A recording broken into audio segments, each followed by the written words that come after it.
اعوذ باللہ من الشیطان الرجیم بسم اللہ الرحمن الرحیم۔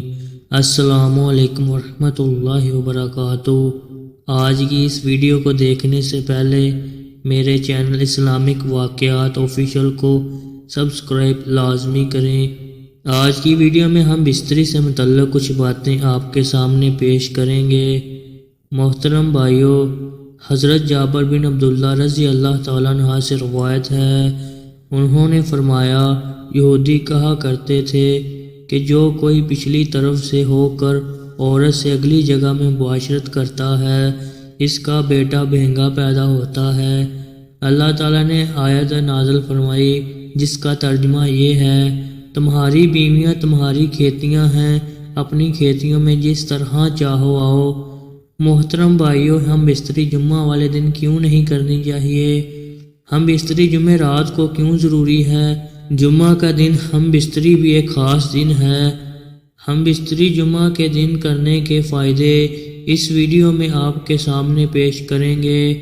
حضرت علی رضی اللہ تعالیٰ عنہ نے فرمایا، ہر دن ایک سا ہوتا ہے، مگر جمعہ کا جو دن ہے وہ جمعہ رات سے بھی زیادہ تر افضل ہے۔ حضرت عائشہ صدیقہ رضی اللہ تعالیٰ عنہ نے عرض کیا، یا رسول اللہ صلی اللہ علیہ وسلم، عورتوں کو تو بہت سا ثواب مل گیا ہے، مردوں کے بارے میں بھی ارشاد فرمائیے۔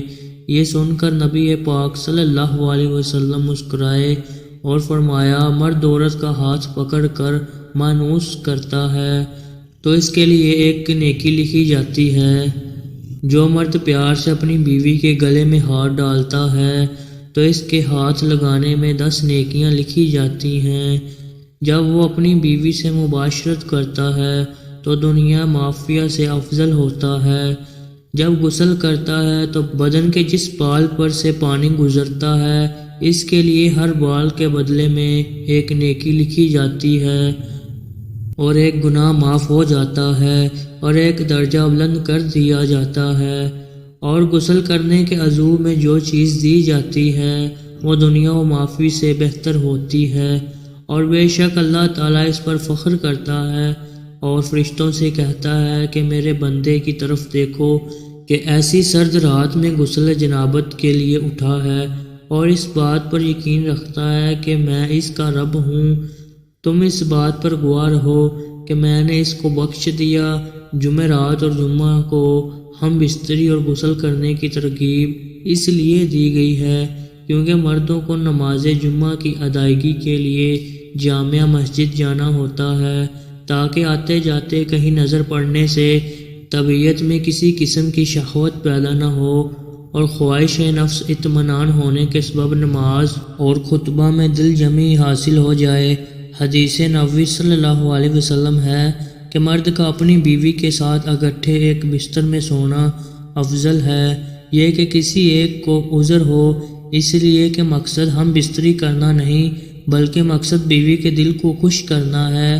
بیوی کے دل کو خوش کرنے کے لیے ایام کے دنوں میں بھی اس کے قریب ہو جانا گویا انبیاء علیہ السلام کی سنت ہے۔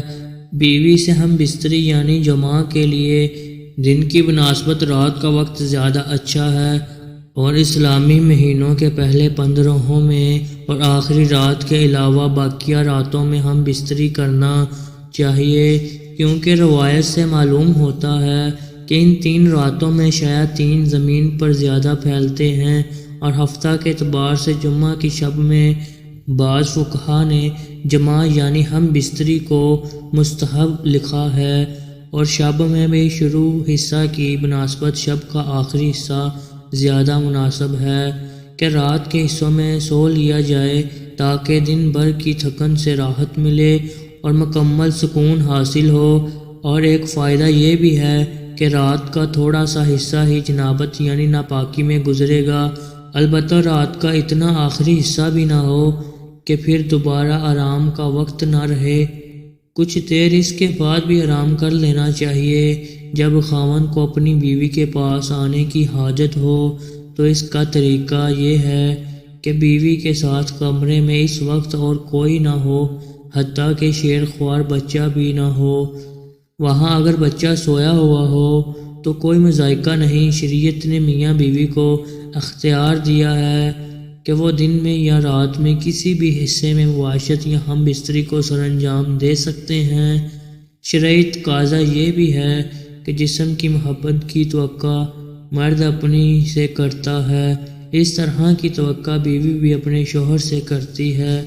اخلاقی طور پر یہ مناسب نہیں کہ شوہر اچانک آئے اور اپنا مطلب نکال کر یعنی ہم بستر ہو کر جمع کر کے چلا جائے کہ بیوی بدستور تاشانہ رہے گی، جس سے اس کی تشویش اور حیرانی لاحق ہوگی۔ لیکن اگر اس سے ازدواجی ملاپ کو بخوبی سر انجام دیا جائے تو بیوی کے لیے بھی یہ مرحلہ آسان ہوگا۔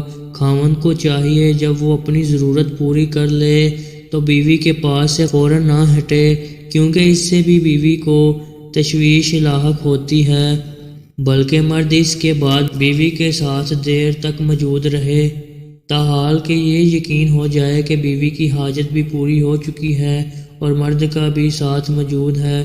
حضرت ابو ہریرہ رضی اللہ تعالیٰ عنہ سے روایت ہے کہ رسول اللہ صلی اللہ علیہ وسلم نے فرمایا، جس نے حیض والی عورت سے مباشرت کی یا عورت کی دبر میں مباشرت کی یا کسی کاہن کے پاس گیا اور اس سے غیبی معلومات کے بارے میں کچھ پوچھا اور اس کی کہی ہوئی بات کو سچ مان لیا تو اس نے محمد صلی اللہ علیہ وسلم پر نازل کی جانے والی چیز کے ساتھ کفر کیا۔ حضرت عبداللہ بن عباس رضی اللہ تعالیٰ عنہ سے روایت ہے، انہوں نے فرمایا، جب کوئی شخص حیض کی حالت میں بیوی سے مباشرت صحبت کر لیتا تو نبی صلی اللہ علیہ وسلم اسے آدھا دینار صدقہ کرنے کا حکم دیتے۔ دعا ہے کہ اللہ تعالیٰ میرا سنانا، آپ کا سننا اپنی بارگاہ الہی میں قبول اور منظور فرمائے، آمین ثم آمین۔